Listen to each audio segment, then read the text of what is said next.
Hello dear students, welcome to the third lecture of NMDCAT. आज मैं बात करूंगा न्यूटन फर्स्ट लॉ पे। And after watching this lecture you must be able to answer कि if you have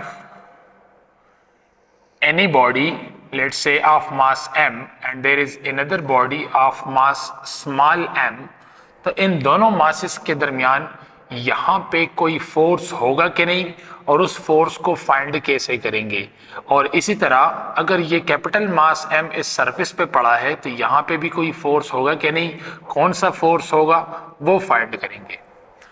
You will be able to differentiate between the contact forces and non-contact forces. Similarly, you will also be able to find the tension force. Let's suppose किसी fixed support से यहाँ पे कोई wire hang कर रहा है and let's say यहाँ पे कोई मास m है और यहाँ पे कोई दूसरा मास है, let's say that is capital mass m, and you are asked to find the tension in this string and you are asked to find the tension in this string.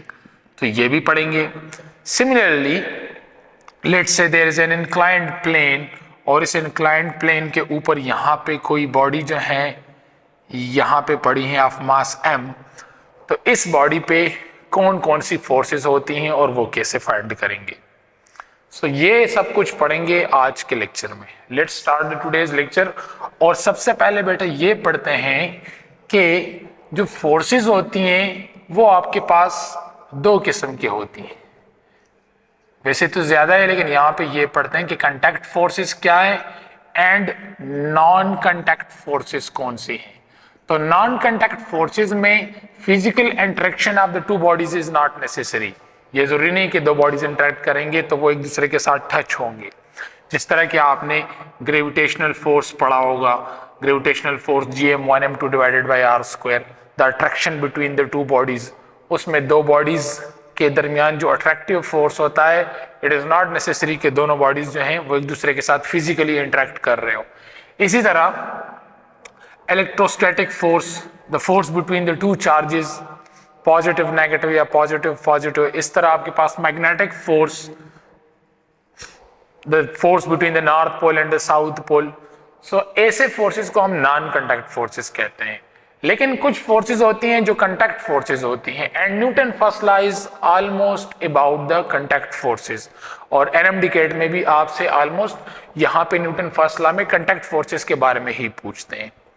Contact forces में जैसा कि tension force हैं, tension force क्या है तो अभी पढ़ेंगे। The force which tries to compress the string, पढ़ेंगे कि क्या चीज है। कंटैक्ट फोर्सेस में जनाब नॉर्मल फोर्स हैं, व्हाट इज नॉर्मल फोर्स तो वो भी अभी पढ़ेंगे। इस तरह फ्रैक्शनल फोर्स जिसमें बॉडीज का एक दूसरे के साथ फिजिकल इंटरेक्शन जरूरी है, तो ऐसे फोर्सेस कंटैक्ट फोर्सेस होती हैं। तो we will be almost in this portion, यानी न्यूटन फर्स्ट लॉ में हम जो चीजें पढ़ेंगे या आपसे जो टेस्ट में पूछा जाएगा वो almost tension force, normal force और फ्रैक्शनल फोर्सेस होती हैं। ठीक है बेटा। अब जरा बात करते हैं न्यूटन फर्स्ट लॉ पे, लेकिन इससे पहले जरा ये चीज समझने की कोशिश करें कि स्टेट ऑफ द बॉडी कब चेंज होंगी। यानी अगर आपके पास कोई बॉडी ऑफ मास m है and that is at rest, और अगर मैं चाहता हूं कि ये बॉडी मोशन में आ जाए, रेस्ट से मोशन में आ जाए, तो बेटा कैसे होगा? एंड यू नो फोर्स के जरिए होगा। इस पे फोर्स अप्लाई करेंगे तो वो रेस्ट जो है वो कन्वर्ट होगा मोशन में। तो state of the body changes, ये रेस्ट में था ये मोशन में चला गया, तो स्टेट ऑफ द बॉडी क्यों चेंज हुआ? बिकॉज फोर्स अप्लाई हुआ। सिमिलरली अगर आपके पास कोई बॉडी हो और उस बॉडी का जो मास m है and it is moving with certain initial velocity vi, और कुछ टाइम गुजरने के बाद लेट्स सपोज इसका स्पीड या इसकी वेलोसिटी चेंज हुई and that velocity is vf, तो ये जो वेलोसिटी vi से vf बनी, again the state of motion is changing, क्योंकि पहले ये कुछ और स्पीड के साथ जा रहा था, अब ये कुछ और स्पीड के साथ जा रहे हैं, तो again it needs force. Without force आप इसको वेलोसिटी को चेंज नहीं कर सकते। एंड सिमिलरली अगर आपके पास कोई बॉडी है और वो बॉडी ऑफ मास m जो है वो अपना डायरेक्शन चेंज करे, तो डायरेक्शन चेंज करने के लिए again we need force, force होगी तो डायरेक्शन चेंज होगा। तो इन सिंपल वर्ड्स मैं कह सकता हूं कि if you need to change the state of the body, the state of the body from rest to motion, the state of the body from certain low velocity to high velocity and the state of body to change the direction, तो इस state को change करने के लिए force की requirement होती है। लेकिन न्यूटन फर्स्ट लॉ क्या कहता है? Newton first law says F there are many forces acting on the body. Let's suppose कोई आपके पास मास m है और उस मास पे 1 2 3 4 different forces हैं, and when you sum that forces and it comes out to be 0, it means F, the sum of the forces are equal to 0, or you can say अगर net force जो body पे लग रहा है वो क्या हो? 0 हो, तो फिर एक्सेलरेशन भी क्या होगा? 0 होगा। यानी न्यूटन फर्स्ट लॉ सेज कि किसी बॉडी की अगर स्टेट चेंज नहीं करनी तो फोर्स रिक्वायर्ड नहीं होगी। किसी बॉडी की अगर स्टेट चेंज नहीं करनी, अगर बॉडी रेस्ट में है तो वो रेस्ट में ही रहेगी, तो फोर्स की रिक्वायरमेंट नहीं है। एक बॉडी यूनिफॉर्म मोशन के साथ जा रही है, वेलोसिटी में चेंजेस नहीं आ रही, तो फोर्स की जरूरत नहीं पड़ेगी। समझ नहीं आई ना? पढ़ते हैं मैथमेटिकली, अब समझ आ जाएगा। तो नेट फोर्स अगर 0 होगा तो एक्सेलरेशन 0 होगा। तो ये तो बेटा एक कंडीशन है जो हम ऑलरेडी पढ़ भी चुके हैं फर्स्ट ईयर में। This is actually equilibrium. ये तो इक्विलिब्रियम है कि जब आपके पास sum of the net forces equal to 0 होती हैं और एक्सेलरेशन 0 होगा, तो ये तो इक्विलिब्रियम है। अब ऐसे स्टेट में हम कह सकते हैं कि ऐसा तब पॉसिबल है अगर वेलोसिटी 0 हो, यानी अगर बॉडी क्या हो? रेस्ट में हो, तो वेलोसिटी 0 होगा बेटा, तो एक्सेलरेशन क्या होगा? 0 होगा ना। अगर नेट फोर्स 0 है तो इसका मतलब यह है कि बॉडी तो रेस्ट में है। अगर बॉडी रेस्ट में है तो कोई भी वेलोसिटी नहीं, कोई भी स्पीड नहीं, तो वेलोसिटी 0, तो एक्सेलरेशन भी क्या हुआ? 0 हुआ। लेकिन बेटा ऐसा भी तो पॉसिबल हो सकता है कि अगर आपके पास लेट सपोज कोई कार है, गाड़ी है, और इस गाड़ी की जो इनिशियल स्पीड है वो 5 मीटर पर सेकंड है, और लेट सपोज कुछ टाइम गुजरा और 2 सेकंड के बाद लेट्स से अगेन इसकी जो फाइनल स्पीड है वो 5 मीटर पर सेकंड है। यानी पहले भी 5 मीटर पर सेकंड, बाद में भी 5 मीटर पर सेकंड, 2 सेकंड गुजरने के बाद भी 5 सेकंड। तो इसका मतलब क्या हुआ कि अगर आपके पास स्पीड चेंज नहीं हो रहा तो चेंज इन वेलोसिटी को जरा देख लें। Change in velocity is vf minus vi, जो इस केस में चेंज इन वेलोसिटी क्या है? 5 minus 5 which is 0। It means कि acceleration is the change in velocity divided by time. यहाँ पे चेंज इन वेलोसिटी क्या है? तो चेंज इन वेलोसिटी 0 है, बिकॉज वेलोसिटी चेंज नहीं हो रही, तो एक्सेलरेशन क्या आया? 0 आया। लेकिन बेटा यहाँ पे जो मोशन है वो क्या है? Uniform motion. बॉडी जो है उसकी स्पीड चेंज नहीं हो रही, तो when the net force is 0, acceleration is 0, या तो बॉडी रेस्ट में होगी या बॉडी यूनिफॉर्म मोशन के साथ जा रही है, इसकी वेलोसिटी में चेंज नहीं आ रही और एक्सेलरेशन 0 होगा। तो क्या मैं कह सकता हूं बेटा यहां पे ये इक्विलिब्रियम है, लेकिन ये ट्रांसलेशनल स्टैटिक इक्विलिब्रियम है, and this is also equilibrium. लेकिन ये कौन सा इक्विलिब्रियम है? This is translational dynamic equilibrium. ठीक हुआ बेटा? तो देखें what Newton first law says that a body at rest will remain at rest and a body in motion will remain in motion. It will continue its motion in a straight line with uniform velocity if the external force is 0. अगर external force 0 है तो जो body rest में है वो rest में रहेगी, जो बॉडी आपके पास यूनिफॉर्म मोशन के साथ जा रही है, वेलोसिटी में चेंज नहीं आ रहा, तो वो यूनिफॉर्म मोशन के साथ ही जाएंगी जब तक उस पर एक्सटर्नल फोर्स ना लगा हो। तो इट मीन्स कि Newton first law tells us about the quality of the force. It tells us that force is an agent which can change the state of the body. अगर body की state change हो रही है तो force होगा, लेकिन अगर body की स्टेट चेंज नहीं हो रही, रेस्ट में है और रेस्ट में ही है, स्टेट चेंज नहीं हो रहा, तो नेट फोर्स जीरो होगा, एक्सेलरेशन जीरो होगा. यूनिफॉर्म मोशन में जा रहा है, यूनिफॉर्म मोशन चेंज नहीं हो रहा, सेम स्पीड के साथ जा रहा है, तो इट का मतलब कि स्टेट चेंज नहीं हो रहा. तो जब स्टेट चेंज नहीं हो रहा तो नेट फोर्स जीरो होगा, एक्सेलरेशन जीरो होगा.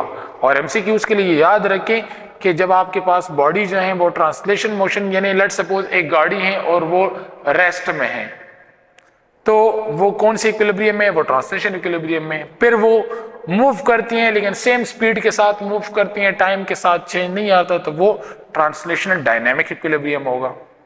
ठीक बेटा, इसको मैं ऐसे भी कह सकता हूं, अगर आप रोटेशनल मोशन में थोड़ा सा जाएं तो क्या मैं कह सकता हूं कि अगर सम ऑफ द टार्क जीरो हो, torque is the turning effect produced in a body, यानी जो रोल फोर्स प्ले कर रहा है इन द लीनियर मोशन, वही रोल टार्क प्ले कर रहा है इन द एंगुलर मोशन. तो अगर कोई बॉडी रोटेट नहीं हो रही, रेस्ट में है, तो इसका मतलब कि उस पे टार्क क्या है? जीरो है. तो जब टार्क जीरो होगा तो एंगुलर एक्सेलरेशन भी जीरो होगा. तो अगेन टू केसेस यहां पे बनती हैं बेटा. वो या तो ओमेगा जीरो है, यानी आपके पास बॉडी जो है वो रेस्ट में है, या आपके पास जो बॉडी है वो इसकी इनिशियल ओमेगा आई और ओमेगा एफ, यानी through out it's angular motion उसकी एंगुलर वेलोसिटी में चेंज नहीं आ रहा, तो तब भी आपके पास टार्क क्या है? जीरो है, यानी यूनिफॉर्म एंगुलर वेलोसिटी. तो ये भी तो इक्विलिब्रियम है, लेकिन कौन सा? रोटेशनल. तो ये स्टैटिक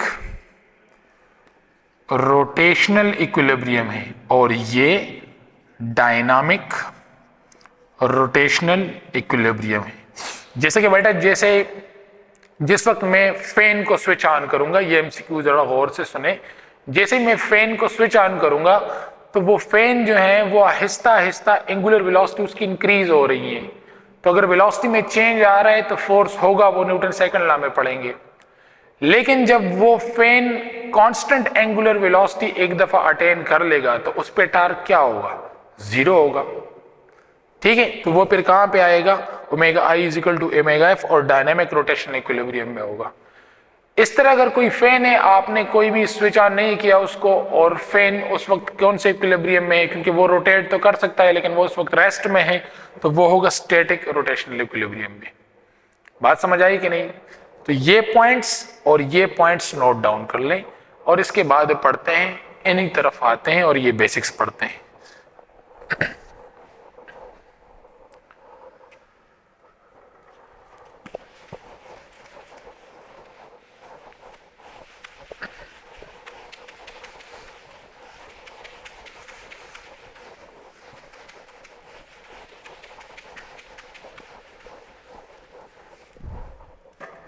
ओके, सो न्यूटन फर्स्ट लॉ किस चीज के बारे में बताता है? Qualitative nature of force.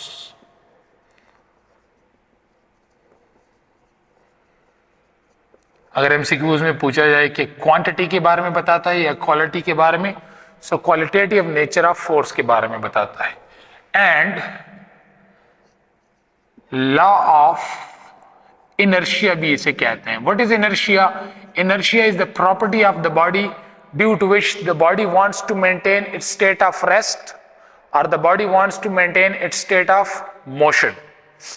और मोशन के साथ डायरेक्शन की भी बात आ जाएंगी. and the body wants to maintain its state of straight motion. तो I can say कि जो इनर्शिया है वो हो सकती है इनर्शिया ऑफ रेस्ट. यहां पे बहुत सारे एमसीक्यूज बनते हैं, गौर से सुनिएगा.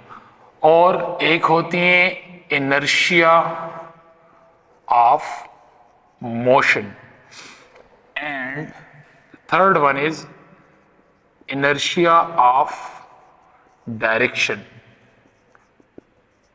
अच्छा, अब देखें, let's suppose I have two masses. एक मास इतना है और एक मास इतना बड़ा है, दो स्टोन्स है लेट सपोज। अब देखें दोनों रेस्ट में है, अगर दोनों रेस्ट में है तो इस पे नेट फोर्स क्या है, 0। यहां पे भी नेट फोर्स क्या है, 0। अब अगर ये दोनों रेस्ट में है तो इस बॉडी को मूव करना इजी या इस बॉडी को मूव करना इजी है? अगर मैं चाहता हूं कि इसको मूव कराऊं, सो इनर्शिया क्या चीज है, the property of the body due to which the body wants to maintain its state of rest. तो मास ज्यादा होंगी तो ज्यादा फोर्स रिक्वायर्ड होगा इस स्टेट को चेंज करने के लिए। तो इस वक्त इनर्शिया किसकी ज्यादा है, तो रेस्ट में इनर्शिया डायरेक्टली प्रोपोर्शनल होती है मास के साथ, यानी जिसका मास ज्यादा होगा उसकी इनर्शिया ज्यादा होंगी। Greater is the mass, harder will it be to move that body. बात समझ आई? इसी तरह let suppose there are two bodies, ठीक हुआ कि मास m, ये भी मास m, ये तो हमने पढ़ लिया कि मास पे डिपेंड कर रहा है। लेकिन अगर मैं इन मासेस को इक्वल करूं, लेट सपोज ये मास m है और ये भी मास m, यानी दोनों मासेस इक्वल हैं और ये स्पीड v1 के साथ जा रहा है और ये स्पीड v2 के साथ जा रहा है, and let's say v1 is greater than v2। अब देखें जब दोनों मोशन कर रहे हैं तो उस वक्त एक और प्रॉपर्टी आ जाएंगी, एक और फिजिकल क्वांटिटी आ जाएंगी। मास को वेलोसिटी के साथ मल्टीप्लाई करें तो बेटा P is equal to mv। P क्या चीज है, मोमेंटम। मोमेंटम कैसे बनता है, मास को मल्टीप्लाई करें वेलोसिटी के साथ। अब यहां पे इनर्शिया मोशन के वक्त डिपेंड करती है किस चीज पे, so inertia at motion is directly proportional to momentum. किस पे डिपेंड करेगा, मोमेंटम पे डिपेंड करेगा। मोमेंटम ज्यादा होगा यानी m और v ये प्रोडक्ट ज्यादा होगा तो तब इनर्शिया एट मोशन ज्यादा होंगी। जिस तरह के एक बुलेट को ले और इसके साथ एक और मास को कंपेयर करें, लेट सपोज बुलेट को अगर आप देखें तो बुलेट ज्यादा स्पीड से मूव करती है, तो बुलेट और एक और मास, लेट सपोज ये मास कंसिडर करें, कोई बॉल कंसिडर करें, कोई बुलेट कंसिडर करें, और बुलेट जो है वो ज्यादा स्पीड के साथ मूव करती है तो उसका मोमेंटम ज्यादा होगा। तो इट मींस कि इनर्शिया एट मोशन जो है वो डिपेंड करती है मोमेंटम पे, और रेस्ट में किस चीज पे डिपेंड करती है, मास पे। ठीक है। And inertia of direction, inertia of direction जो है वो भी आपके पास वेलोसिटी पे ही डिपेंड करती है। यानी लेट सपोज यहां पे ये जो बॉडी है तो ये जाना चाहती है स्ट्रेट, ठीक है। अब जिसका स्पीड ज्यादा होगा तो उसको डिफ्लेक्ट करना मुश्किल होगा, लेकिन स्पीड के साथ साथ मास भी तो है, मास ज्यादा होगा तब भी डिफ्लेक्ट करना मुश्किल होगा। तो डायरेक्शन, इनर्शिया ऑफ डायरेक्शन भी मोमेंटम पे ही डिपेंड करेगी। इसका मतलब कि ज्यादा मोमेंटम होगा तो वो ज्यादा स्ट्रेट जाएगा, डिफ्लेक्शन उसमें कम होगा। अब इसमें एमसीक्यूज कैसे बनते हैं, तो देखिए एक तो रेस्ट हुआ, inertia of rest. Let suppose आप किसी गाड़ी में बैठे हैं और वो गाड़ी जो है वो सडनली एक्सेलरेट होना शुरू करे, या आप घोड़े पे बैठे हैं और घोड़ा जो है वो सडनली मूव करे तो आप पीछे की तरफ जो है वो गिर जाएंगे। This is because of inertia of rest, inertia of motion या inertia of direction. This is because inertia of rest, जब आप घोड़े पे बैठे थे और लेट सपोज घोड़ा रेस्ट में था तो आप भी रेस्ट में थे, और वो जब सडनली मूव करेंगे तेजी से तो आप पीछे की तरफ क्यों गिरेंगे, this is because inertia of rest, because your body wants to maintain state of rest. Similarly let suppose कोई दरख्त है और उस पर फ्रूट लगे हैं, और जब आप उस दरख्त को हिलाते हैं तो उससे वो फ्रूट्स गिर जाएंगे, तो वो क्यों गिरे, इनर्शिया ऑफ रेस्ट की वजह से या इनर्शिया ऑफ मोशन की वजह से। तो देखिए फ्रूट्स रेस्ट में थे, जब आप उसे मोशन में ला रहे हैं so that fruits want to maintain its state of rest, तो वो इनर्शिया ऑफ रेस्ट की वजह से वहां से गिर जाएंगे। बात समझ आई बेटा कि नहीं? ऐसा लेट सपोज आप किसी बस में ट्रेवल कर रहे हैं एंड ड्राइवर अप्लाइज ब्रेक, तो जो पैसेंजर्स हैं वो आगे की तरफ गिरते हैं। ये आगे की तरफ आप क्यों गए इन द मूविंग बस, जब मूविंग बस को ब्रेक्स लगेंगे तो आप आगे की तरफ क्यों गए, because it is because of inertia of motion.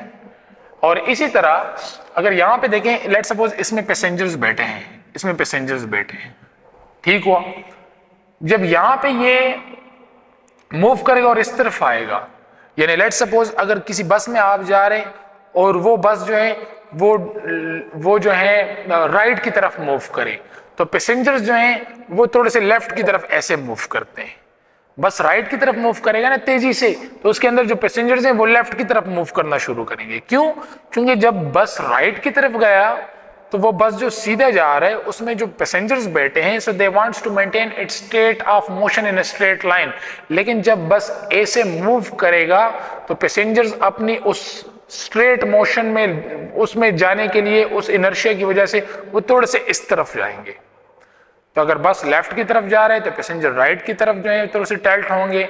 इस तरह अगर बस जो है वो लेफ्ट की तरफ जा रहे हैं तो पैसेंजर्स राइट की तरफ थोड़े से टाइल्ट होंगे। तो ये मैंने एमसीक्यूज जो है वो डिस्क्रिप्टिव फॉर्म में आपको बता दी, ठीक है। और ये भी याद रखिए कि inertia of rest depends upon mass and inertia of motion depends upon the momentum.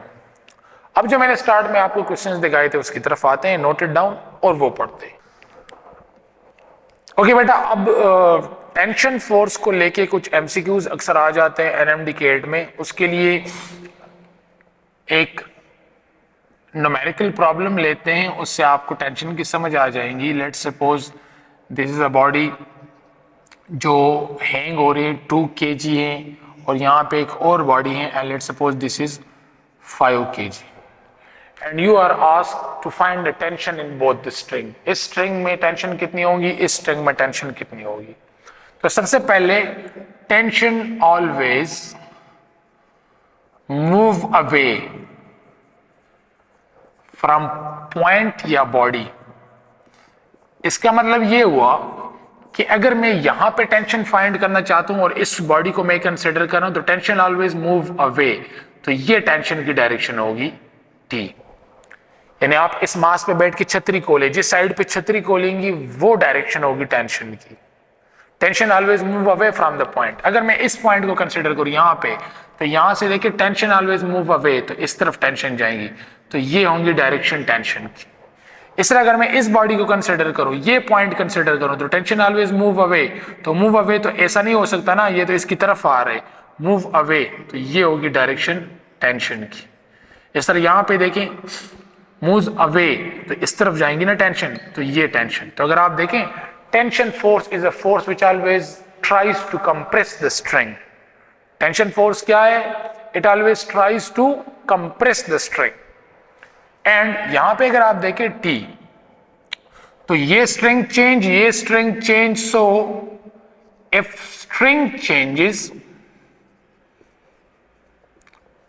अगर स्ट्रिंग चेंज हो रही है तो टेंशन भी चेंज होगा ना। तो इसका मतलब कि ये T और ये T सेम नहीं हो सकता। अगर ये टेंशन T है तो इसको T1 नाम दूंगा मैं, ठीक है। अब इस टेंशन को फाइंड करने के लिए हम फ्री बॉडी डायग्राम ड्रा करते हैं, यानी इस 2 kg बॉडी को हम मैं पॉइंट से कंसिडर करूंगा, ठीक है, और इस पे जितने भी फोर्सेस लग रहे हैं वो देख लेंगे। तो 2 kg की अगर आप देख लें तो सबसे पहले अर्थ attracts every body towards its centre, तो ये 2 kg है। तो अगर ये 2 kg है तो इसका वेट कितना होगा, तो W is equal to mg, यानी 2 टाइम्स ऑफ द ग्रेविटी। समझ नहीं आई? W is equal to mg, तो मास कितना था 2, so 2 times of the gravity, ठीक है।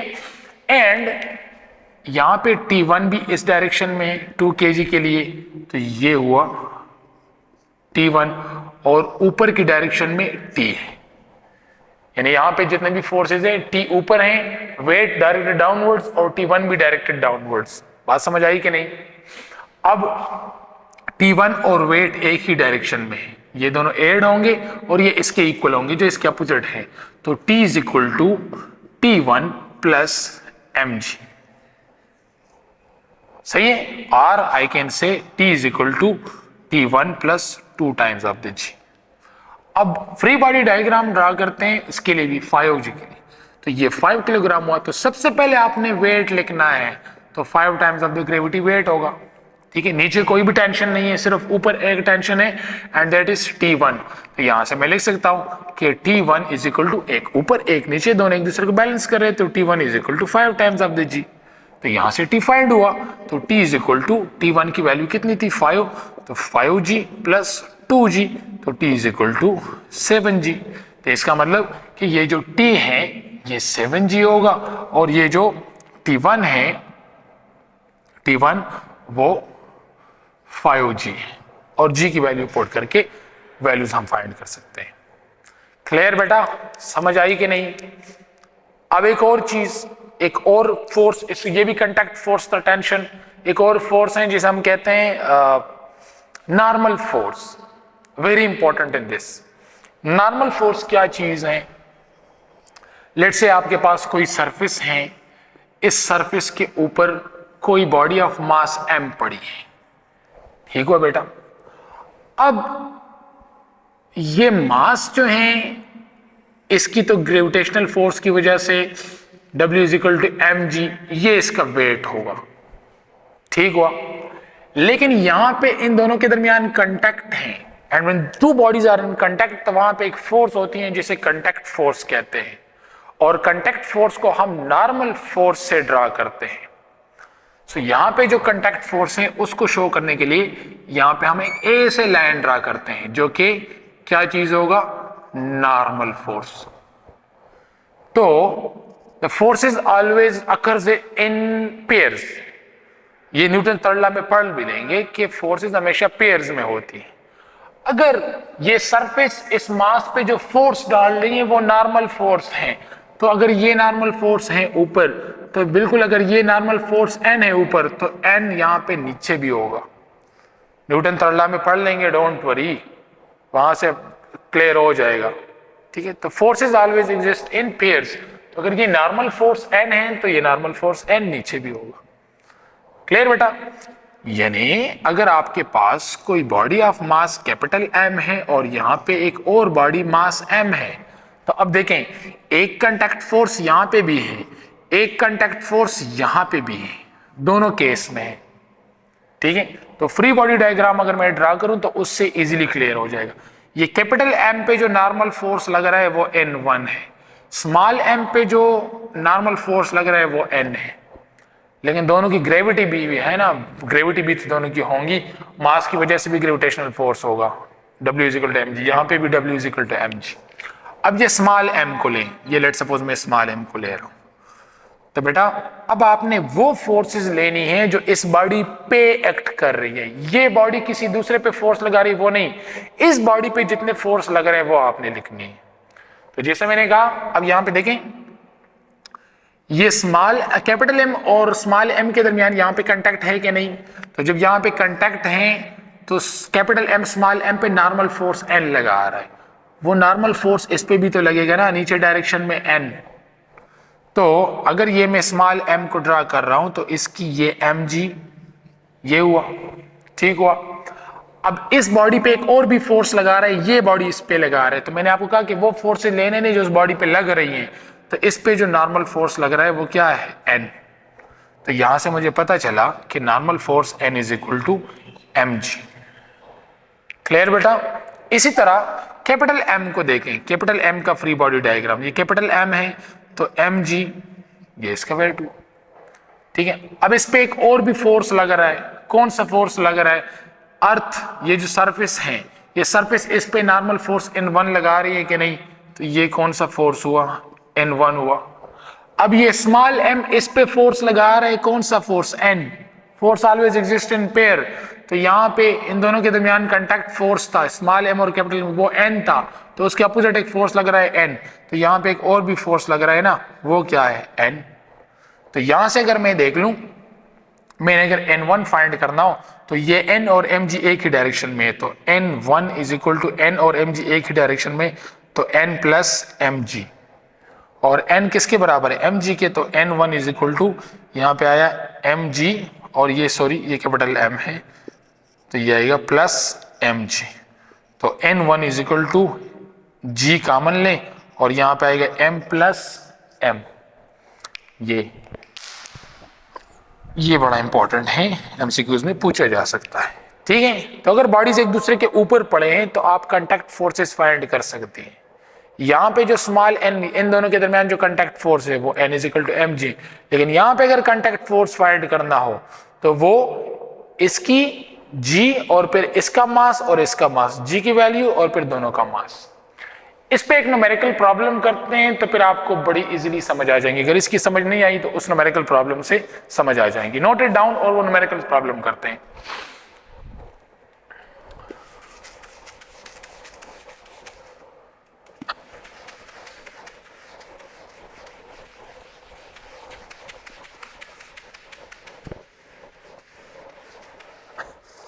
ओके, लेट्स से हमारे पास कोई बॉडी है, वो 5 kg है और वो सरफेस ऑफ द अर्थ पे है।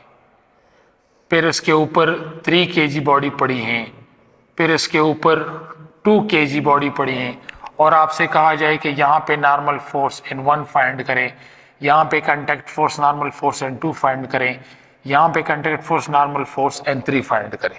ठीक बेटा, सबसे पहले 2 kg बॉडी को लें। ये लेट सपोज 2 kg बॉडी को मैं यहाँ पे ले रहा हूँ। ठीक है, इस 3 kg और 2 kg के दरमियान एक कांटेक्ट फोर्स है और वो N1 है। तो इसका मतलब कि यहां से ऊपर एक फोर्स लग रहा है N1, यानी 3 kg 2 kg बॉडी पे कौन सा फोर्स लगा रहा है? N1। तो 2 kg भी तो 3 kg पे उतना ही फोर्स लगाएगा ना, सेम फोर्स उतना यहां पे भी लगेगा, और वो भी क्या है? N1।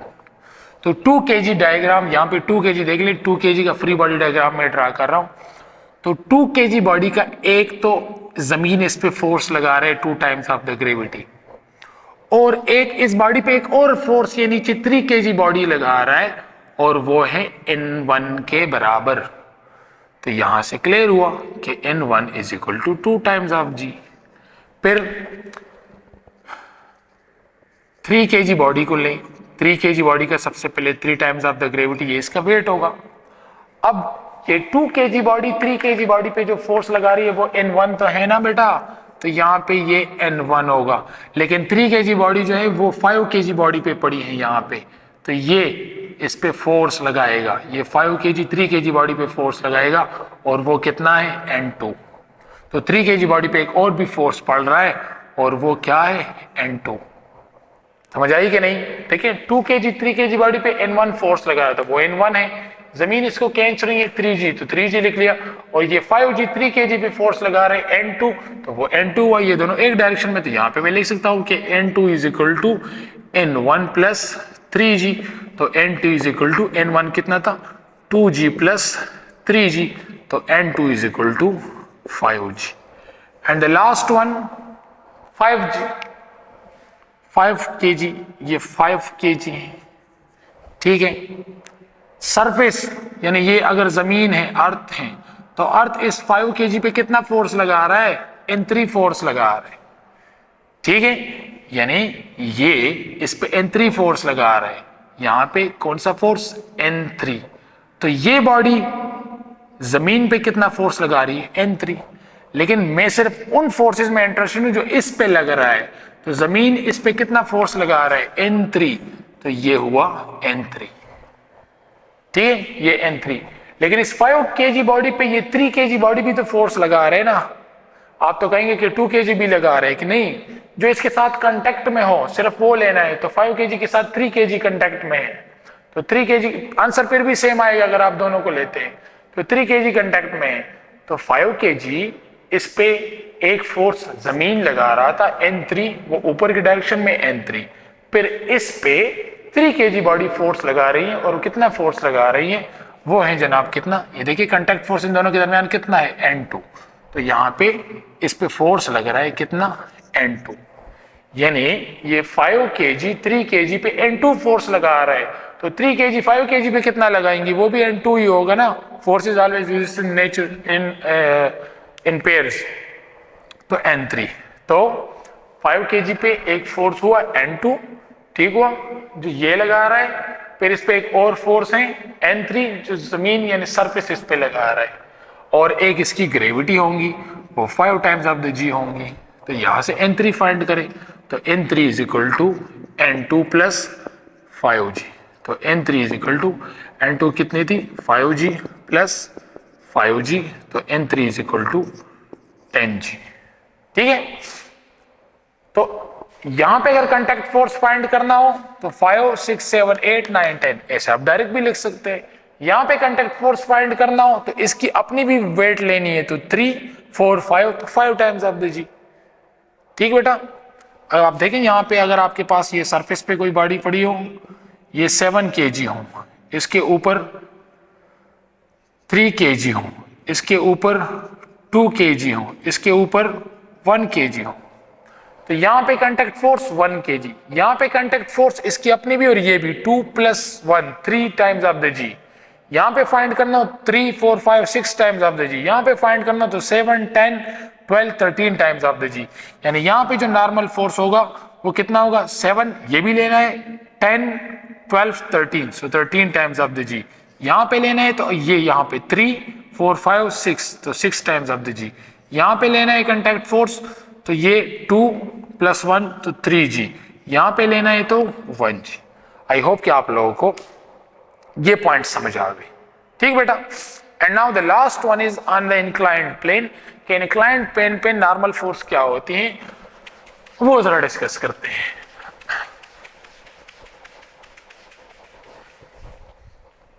अब let's say this is an inclined plane, ठीक हुआ, और इस इंक्लाइंड प्लेन पे यहां पे कोई बॉडी ऑफ मास m है।